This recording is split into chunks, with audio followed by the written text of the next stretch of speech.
That's the only way. We're joined in the media center by a preliminary number 1 qualifier in funny car, Courtney Fortce, who ran a 3.935 at 327.66 miles per hour in Q1. You're looking for your 3rd number 1 qualifier in a row and 6 in the last 7. You're running good in hot weather, cold weather, rainy weather. What's the secret? Well, honestly, going up there, I was a little surprised that we were going to lay down a number like that.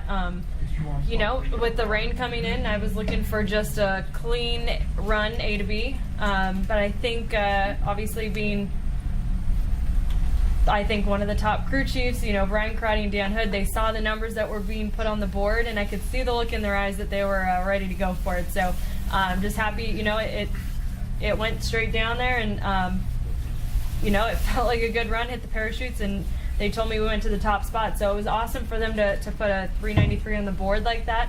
You know, I'm a little bummed we're not able to get the 2nd session in, but to be able to get those 3 points for our Advanced Auto Parts team, I think is pretty great. And going into a day where you don't know how many runs you're going to get today or even this weekend to qualify, does that add a little bit of pressure when you hit the starting line? Yeah, for sure. Rolling up on that pass, I mean, I had a talk with my crew chiefs, and I said, you know, looking at the weather, I think it's pretty obvious that no matter what, I have to get this thing down there.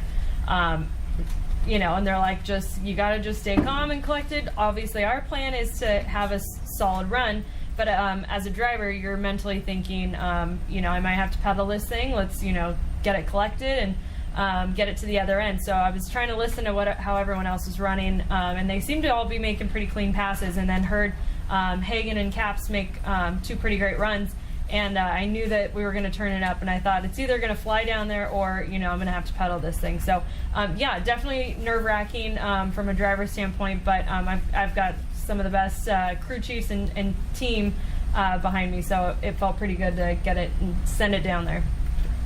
Is that an advantage of being last in the group to see what people are doing, and you guys can kind of adjust and be ready for whatever's out there? Yeah, I definitely think it helps being the last pair, you know, being in the points lead for sure. I mean, to hear what the other teams are running, I was more concerned about, you know, what number 16 qualifier was running, and you know, how hard I would have to pedal it if it came down to that. But I think all Karate and Danny were hearing was, you know, what's the number 1 spot, which isn't a bad thing. So it was, yeah, I mean, it was great to be able to kind of be in the back of the pack to see how everyone else was running on this track, since the conditions are so different from, you know, coming from Chicago and Richmond and everywhere. So I think it was, you know, great start to the weekend.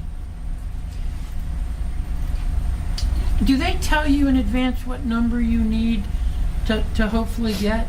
Well, I had asked them to, and then I said, you know what, it's not going to matter. No matter what, I just have to pedal it to the other end. I'm not really going to be able to predict what kind of number I can put on the board.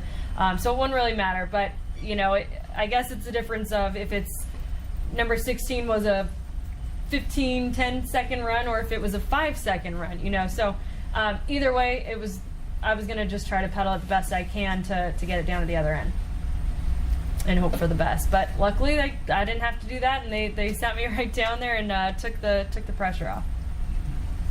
All right, thank you, Courtney. Congrats. Thank you.